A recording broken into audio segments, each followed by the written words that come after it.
युद्ध कांड 128वां सर्ग। भरत का श्री राम को राज्य लौटाना, श्री राम की नगर यात्रा, राज्याभिषेक, वानरों की विदाई तथा ग्रंथ का महात्म्य। तत्पश्चात कैकेयी नंदन भरत ने मस्तक पर अंजुलि बांधकर अपने बड़े भाई सत्य पराक्रमी श्री राम से कहा, आपने मेरी माता का सम्मान किया और यह राज्य मुझे दे दिया। जैसे आपने मुझे दिया उसी तरह मैं अब फिर आपको वापस दे रहा हूँ। अत्यंत बलवान बैल जिस बोझे को अकेला उठाता है उसे बछड़ा नहीं उठा सकता, उसी तरह मैं भी इस भारी भार को उठाने में असमर्थ हूँ। जैसे जल के महान वेग से टूटे या फटे हुए बांध को, जबकि उससे जल का प्रखर प्रवाह बह रहा हो, बांधना अत्यंत कठिन होता है, उसी प्रकार राज्य के खुले हुए छिद्र को ढक पाना मैं अपने लिए असंभव मानता हूँ। शत्रुदमन वीर, जैसे गधा घोड़े की और कौवा हंस की गति का अनुसरण नहीं कर सकता, उसी तरह मैं आपके मार्ग का रक्षण रूपी कौशल का अनुकरण नहीं कर सकता। महाबाहो नरेंद्र, जैसे घर के भीतर के बगीचे में एक वृक्ष लगाया गया, वह जमा और जमकर बहुत बड़ा हो गया, इतना बड़ा कि उस पर चढ़ना कठिन हो रहा था। उसका तना बहुत बड़ा और मोटा था तथा उसमें बहुत सी शाखाएं थी। उस वृक्ष में फूल लगे किंतु वह अपने फल नहीं दिखा सका था। इसी दशा में टूटकर धराशायी हो गया। लगाने वाले ने जिन फलों के उद्देश्य से उस वृक्ष को लगाया था उनका अनुभव वे नहीं कर सके। यही उपमा उस राजा के लिए भी हो सकती है जिसे प्रजा ने अपनी रक्षा के लिए पाल पोस कर बड़ा किया और बड़े होने पर वह उनकी रक्षा से मुंह मोड़ने लगे। इस कथन के तात्पर्य को आप समझिए। यदि भर्ता होकर भी हम भृत्यों का भरण पोषण नहीं करेंगे तो आप भी उस निष्फल वृक्ष के समान ही समझे जाएंगे। रघुनंदन, अब तो हमारी यही इच्छा है कि जगत के सब लोग आपका राज्याभिषेक देखें। मध्याह्न काल के सूर्य की भांति आपका तेज और प्रताप बढ़ता रहे।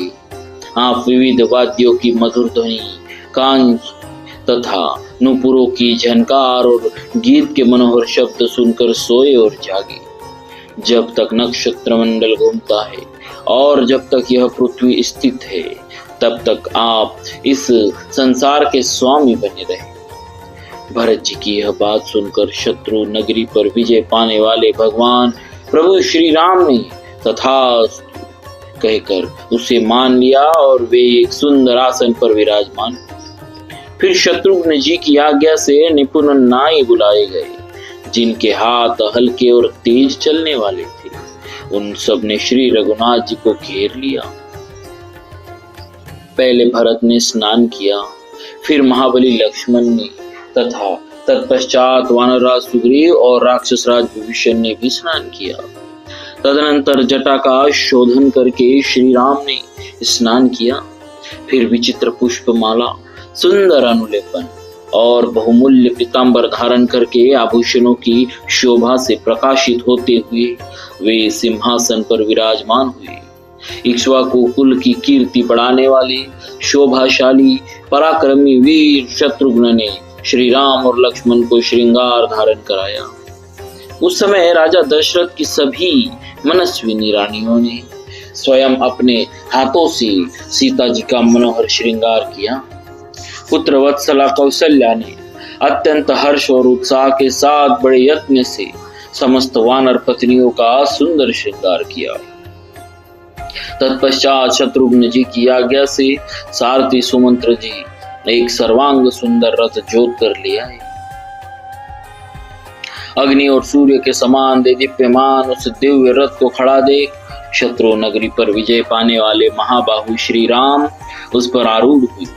सुग्रीव और हनुमान जी दोनों देवराज इंद्र के समान कांतिमान थे। दोनों कानों में सुंदर कुंडल शोभा पा रहे थे। वे दोनों ही स्नान करके दिव्य वस्त्रों से विभूषित हो नगर की ओर चले। सुग्रीव की पत्नियां और सीता जी समस्त आभूषणों से विभूषित और सुंदर कुंडलों से अलंकृत हो नगर देखने की उत्सुकता मन में लिए सवारियों पर चली। अयोध्या में राजा दशरथ के मंत्री पुरोहित वशिष्ठ जी को आगे करके श्री रामचंद्र जी के राज्याभिषेक के विषय में आवश्यक विचार करने लगे। अशोक, विजय और सिद्धार्थ ये तीनों मंत्री एकाग्रचित्त हो श्री रामचंद्र जी के अभ्युदय तथा नगर की समृद्धि के लिए परस्पर मंत्रणा करने लगे। उन्होंने सेवकों से कहा, विजय के योग्य जो महात्मा श्री रामचंद्र जी है, उनके अभिषेक के लिए जो जो आवश्यक कार्य करना है वह सब मंगल पूर्वक तुम सब लोग करो। इस प्रकार आदेश देकर वे मंत्री और पुरोहित जी श्री रामचंद्र जी के दर्शन के लिए तत्काल नगर से बाहर निकले। जैसे सहस्त्र नेत्रधारी इंद्र हरे रंग के घोड़ों से जुते हुए रथ पर बैठकर यात्रा करते हैं, उसी प्रकार निष्पाप श्री राम एक श्रेष्ठ रथ पर आरूढ़ हो अपने उत्तम नगर की ओर चले। उस समय भरत ने सारथी बनकर घोड़ों की बागडोर अपने हाथ में लिए रखी। शत्रुघ्न ने छत्र लगा रखा था और लक्ष्मण उस समय श्री रामचंद्र जी के मस्तक पर चंवर डुला रहे थे। एक और लक्ष्मण थे और दूसरी ओर राक्षस राज विभीषण खड़े थे।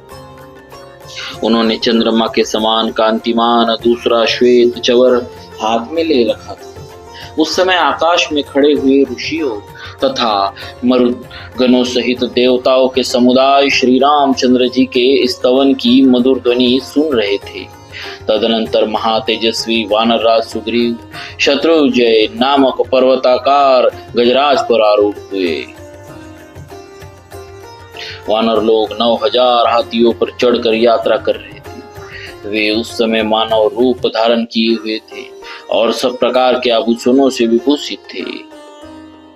पुरुष सिंह श्री राम शंख ध्वनि तथा दुंदुभियों के गंभीर नाद के साथ प्रसाद मालाओं से अलंकृत अयोध्यापुरी की ओर प्रस्थित हुए। अयोध्या वासियों ने अतिरथी श्री रघुनाथ जी को रथ पर बैठकर आते देखा। उनका श्री विग्रह दिव्य कांति से प्रकाशित हो रहा था और उनके आगे आगे अग्रगामी सैनिकों का जत्था चल रहा था। उन सब ने आगे बढ़कर श्री रघुनाथ जी को बधाई दी और श्री राम ने भी बदले में उनका अभिनंदन किया। फिर वे सब पूर्ववासी भाइयों से घिरे हुए महात्मा श्री राम के पीछे पीछे चलने लगे।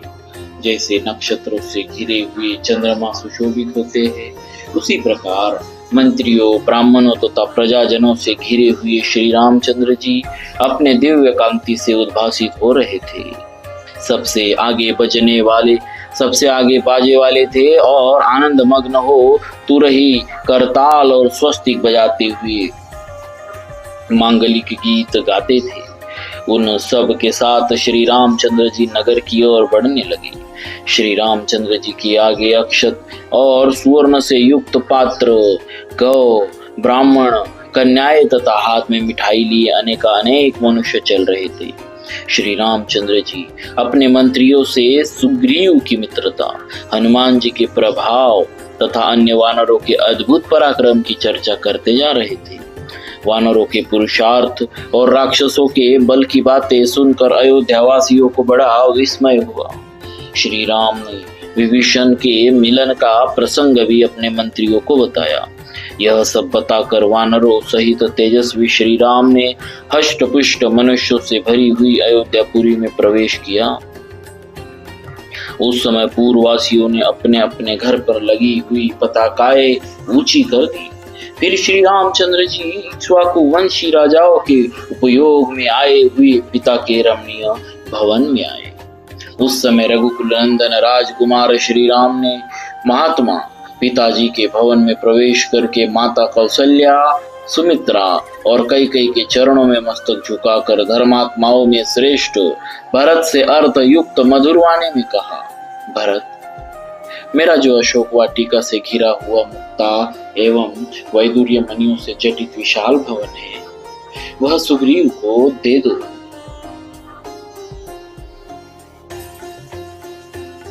उनकी आज्ञा सुनकर सत्य पराक्रमी भरत ने सुग्रीव का हाथ पकड़कर उस भवन में प्रवेश किया। फिर शत्रुघ्न जी की आज्ञा से अनेकानेक सेवक उसमें तिल के तेल से जलने वाले बहुत से दीपक, पलंग और बिछौने लेकर शीघ्र ही गए।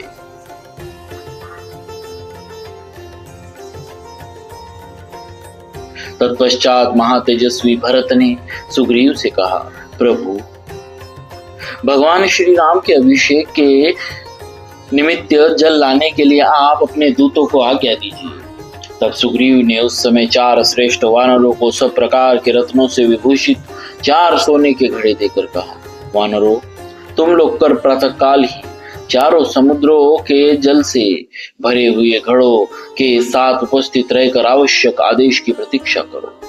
सुग्रीव के इस प्रकार आदेश देने पर हाथी के समान विशालकाय महामनस्वी वानर, जो गरुड़ के समान शीघ्रगामी थे, तत्काल आकाश में उड़ चले।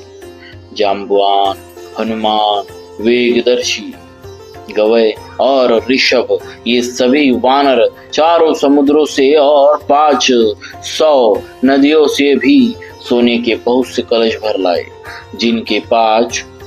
जिनके पास रीछों की बहुत सी सुंदर सेना है, वे शक्तिशाली जामवान संपूर्ण रत्नों से विभूषित सुवर्ण में कलश लेकर गए और उसमें सब पूर्व समुद्र का जल भर कर ले आए।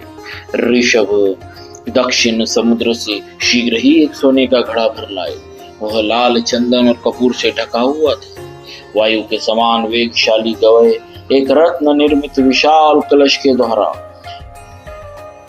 पश्चिम दिशा के महासागर से शीतल जल भर ले आए। गरुड़ तथा वायु के समान तीव्र गति से चलने वाले धर्मात्मा सर्वगुण संपन्न पवन पुत्र हनुमान जी भी उत्तरवर्ती महासागर से शीघ्र जल ले आए।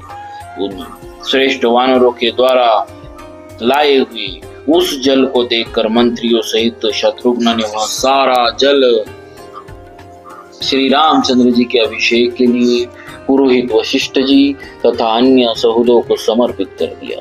तदनंतर ब्राह्मणों सहित शुद्ध वेत्ता रुद्ध वशिष्ठ जी ने सीता सहित श्री रामचंद्र जी को रत्नमयी चौकी पर बिठाया। तत्पश्चात जैसे 8 वसुओं ने देवराज इंद्र का अभिषेक कराया था, उसी प्रकार वशिष्ठ, वामदेव, जाबाली, काश्यप, कात्यायन, सुयज्ञ, गौतम और विजय, इन 8 मंत्रियों ने स्वच्छ एवं सुगंधित जल के द्वारा सीता सहित पुरुष प्रवर श्री रामचंद्र जी का अभिषेक कराया। किनके द्वारा कराया यह बताते हैं। सबसे पहले उन्होंने संपूर्ण औषधियों के रसों तथा पूर्वोक्त जल से ऋत्विज ब्राह्मणों द्वारा, फिर 16 कन्याओं द्वारा, तत्पश्चात मंत्रियों द्वारा अभिषेक करवाया। इसके बाद अन्य योद्धाओं और हर्ष से भरे हुए श्रेष्ठ व्यवसायी को भी अभिषेक का अवसर दिया। उस समय आकाश में खड़े हुए समस्त देवताओं और एकत्र हुए चारों लोकपालों ने भी भगवान श्री राम का अभिषेक किया। तदनंतर ब्रह्मा जी का बनाया हुआ रत्न शोभित एवं दिव्य तेज से दीप्यमान किरीट, जिसके द्वारा पहल मनु जी का और फिर क्रमशः उनके सभी वंशधर राजाओं का अभिषेक हुआ था। भांति भांति के रत्नों से चित्रित, सुवर्ण निर्मित एवं महान वैभव से शोभायमान सभा भवन में अनेक रत्नों से बनी हुई चौकी पर विधि पूर्वक रखा गया। फिर महात्मा वशिष्ठ जी ने अन्य ऋत्विज ब्राह्मणों के साथ उस किरीट से और अन्य आभूषणों से भी श्री रघुनाथ जी को विभूषित किया। उस समय शत्रुघ्न जी ने उन पर सुंदर श्वेत रंग का छत्र लगाया। एक और वानरराज सुग्रीव ने श्वेत चवर हाथ में लिया, तो दूसरी ओर राक्षस राज विभीषण ने चंद्रमा के समान चमकीला चवर लेकर डुलाना आरंभ किया। उस अवसर पर देवराज इंद्र की प्रेरणा से वायुदेव ने 100 सुवर्णमय कमलों से बनी हुई एक दीप्तिमती माला और सब प्रकार के रत्नों से युक्त मणियों से विभूषित मुक्ताहार राजा श्री रामचंद्र जी को भेंट किया। बुद्धिमान श्री राम के अभिषेक काल में देव गंधर्व गाने लगे और अप्सराएं नृत्य करने लगी। भगवान श्री राम इस सम्मान के सर्वथा योग्य थे। श्री रघुनाथ जी के राजाभिषेकोत्सव के समय पृथ्वी खेती से हरी भरी हो गई। वृक्षों में फल आ गए और फूलों में सुगंध छा गई। महाराज श्री राम ने उस समय पहले ब्राह्मणों को 1,00,000 घोड़े, उतनी ही दूध देने वाली गौएं तथा 100 सांड दान किए। यही नहीं, श्री रघुनाथ जी ने 30 करोड़ अशर्फिया तथा नाना प्रकार के बहुमूल्य आभूषण और वस्त्र भी ब्राह्मणों को बांटे। तत्पश्चात राजा श्री राम ने अपने मित्र सुग्रीव को सोने की एक दिव्य माला भेंट की, जो सूर्य की किरणों के समान प्रकाशित हो रही थी। उसमें बहुत सी मणियों का संयोग था। इसके बाद धैर्यशाली श्री रघुवीर ने प्रसन्न हो वाली पुत्र अंगद को 2 अंगद बाजूबंद भेंट किए, जो नीलम से जड़ित होने के कारण विचित्र दिखाई देते थे। वे चंद्रमा की किरणों से विभूषित से जान पड़ते थे। उत्तम मणियों से युक्त उस परम उत्तम मुक्ताहार को, जिसे वायु देवता ने भेंट किया था तथा जो चंद्रमा की किरणों के समान प्रकाशित होता था, श्री रामचंद्र जी ने सीता जी के गले में डाल दिया। साथ ही उन्हें कभी मैले न होने वाले दिव्य वस्त्र तथा और भी बहुत से सुंदर आभूषण अर्पित किए। विदेह नंदिनी सीता ने पति की ओर देखकर वायुपुत्र हनुमान को कुछ भेंट देने का विचार किया। वे जनक नंदिनी अपने गले से उस मुक्ताहार को निकालकर बारंबार समस्त वानरों तथा पति की ओर देखने लगी। उनकी उस चेष्टा को समझकर श्री रामचंद्र जी ने जानकी जी की ओर देखकर कहा, सौभाग्यशालिनी भामिनी, तुम जिस पर संतुष्ट हो उसे यह हार दे दो। तब कजरारे नेत्रों वाली माता सीता ने वायुपुत्र हनुमान को, जिनमें तेज, धृति, यश, चतुरता, शक्ति, विनय, नीति, पुरुषार्थ, पराक्रम और उत्तम बुद्धि, ये सद्गुण सदा विद्यमान रहते हैं, वह हार दे दिया। उस हार से कपि श्रेष्ठ हनुमान उसी तरह शोभा पाने लगे जैसे चंद्रमा की किरणों के समूह सदृश श्वेत बादलों की माला से कोई पर्वत सुशोभित हो रहा हो। इसी प्रकार जो प्रधान एवं श्रेष्ठ वानर थे, उन सब का वस्त्रों और आभूषणों द्वारा यथा योग्य सत्कार किया गया। अनायास ही महान कर्म करने वाले श्री राम ने विभीषण, सुग्रीव, हनुमान तथा जाम्बान आदि सभी श्रेष्ठ वानरों का मनोवांछित वस्तुओं एवं प्रचुर रत्नों द्वारा यथा योग्य सत्कार किया। वे सब के सब प्रसन्न चित्त होकर जैसे आए थे उसी तरह अपने अपने स्थानों को चले गए। तत्पश्चात शत्रुओं को संताप देने वाले राजा श्री रघुनाथ जी ने विविध महेंद्र और नील की ओर देखकर उन सबको मनोवांछा पूर्वक गुणों से युक्त सब प्रकार के उत्तम रत्न आदि भेंट किए। इस प्रकार भगवान श्री राम का राज्याभिषेक देखकर सभी महामनस्वी श्रेष्ठ वानर महाराज श्री राम से विदा ले किष्किंधा को चले गए। श्री वानर श्रेष्ठ सुग्रीव ने भी श्री राम के राज्याभिषेक का उत्सव देखकर उनसे पूजित हो किष्किंधापुरी में प्रवेश किया। महायशस्वी धर्मात्मा विभीषण भी अपने कुल का वैभव, अपना राज्य पाकर अपने साथी श्रेष्ठ निशाचरों के साथ लंकापुरी को चले गए। अपने शत्रुओं का वध करके परम उदार महायशस्वी श्री रघुनाथ जी बड़े आनंद से समस्त राज्य का शासन करने लगे। उन धर्मवत्सल श्री राम ने धर्मज्ञ लक्ष्मण से कहा, धर्मज्ञ लक्ष्मण, पूर्ववर्ती राजाओं ने चतुरंगिनी सेना के साथ जिसका पालन किया था उसी इस भूमंडल के राज्य पर तुम मेरे साथ प्रतिष्ठित हो। अपने पिता, पितामह और प्रपितामहों ने जिस राज्यभार को पहले धारण किया था उसी को मेरे ही समान तुम भी युवराज पद पर स्थित होकर धारण करो।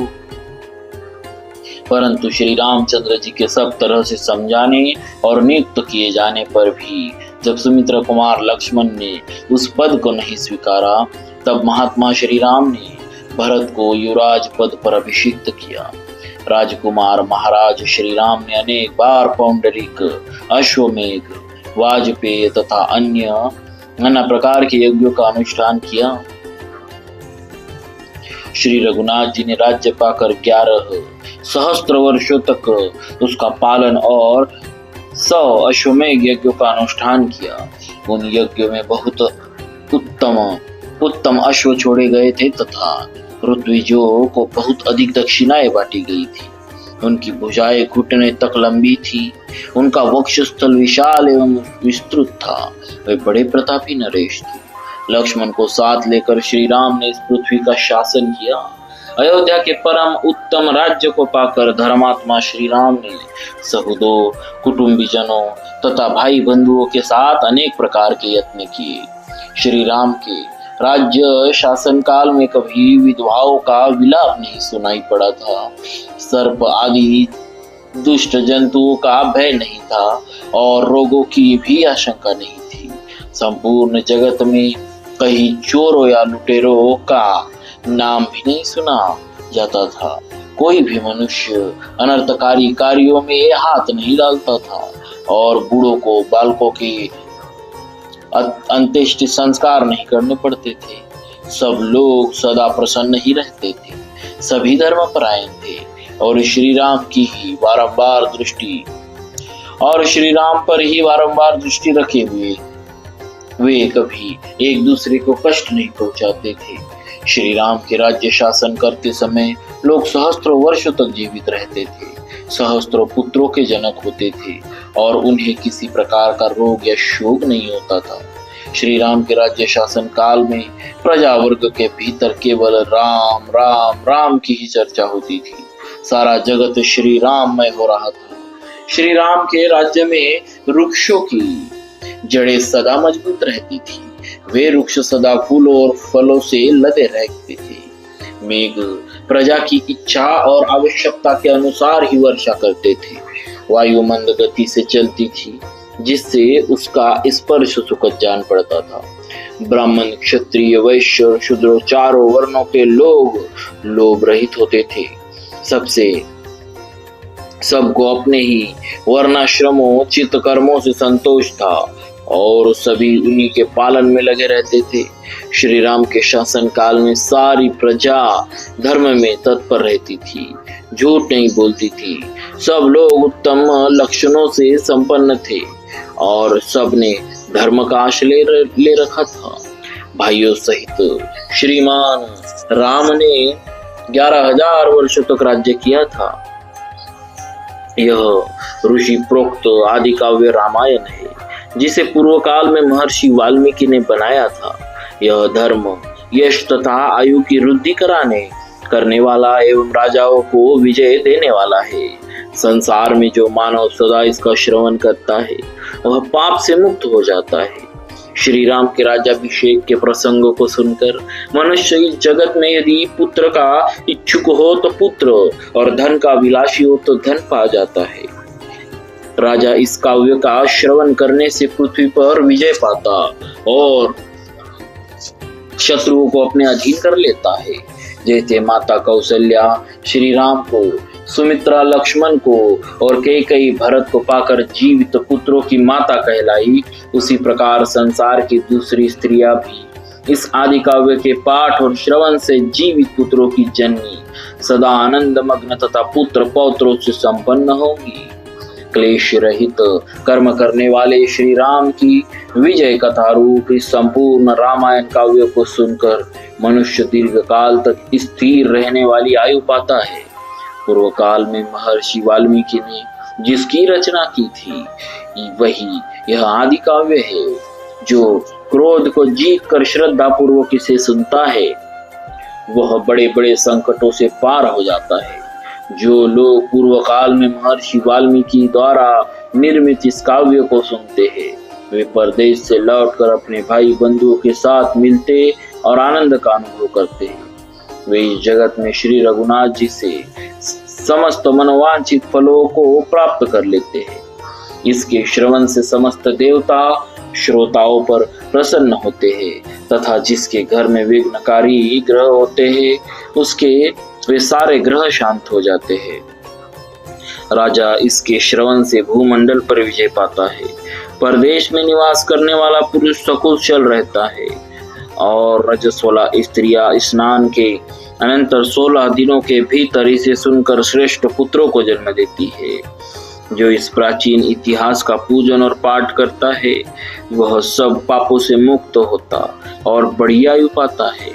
क्षत्रियों को चाहिए कि वे प्रतिदिन मस्तक झुकाकर प्रणाम करके ब्राह्मण के मुख से इस ग्रंथ का श्रवण करें। इससे उन्हें ऐश्वर्य और पुत्र की प्राप्ति होगी, इसमें संशय नहीं। जो नित्य इस संपूर्ण रामायण का श्रवण एवं पाठ करता है उस पर सनातन विष्णु स्वरूप भगवान श्री राम सदा प्रसन्न रहते हैं।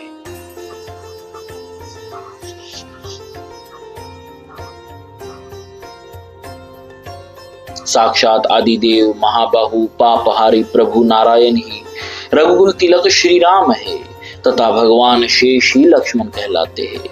लव कुश कहते हैं, श्रोताओं आप लोगों का कल्याण हो। यह पूर्व घटित आख्यान ही इस प्रकार रामायण काव्य के रूप में वर्णित हुआ है।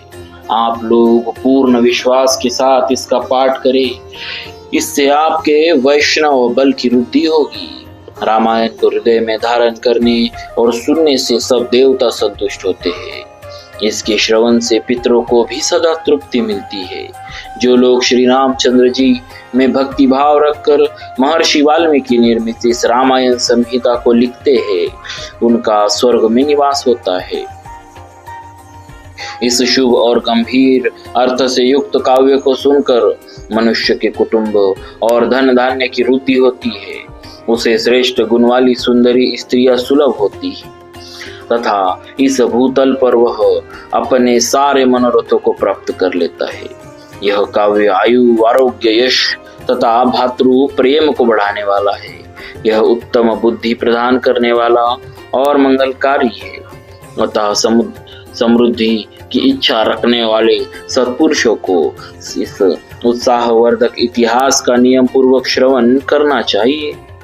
इस प्रकार श्री वाल्मीकि ने आर्ष रामायण आदि काव्यों के युद्ध कांड में 128वां सर्ग पूरा हुआ। बोलिए श्री सीताराम जी महाराज की जय। भक्तवत्सल भगवान की जय। युद्ध कांड समाप्त।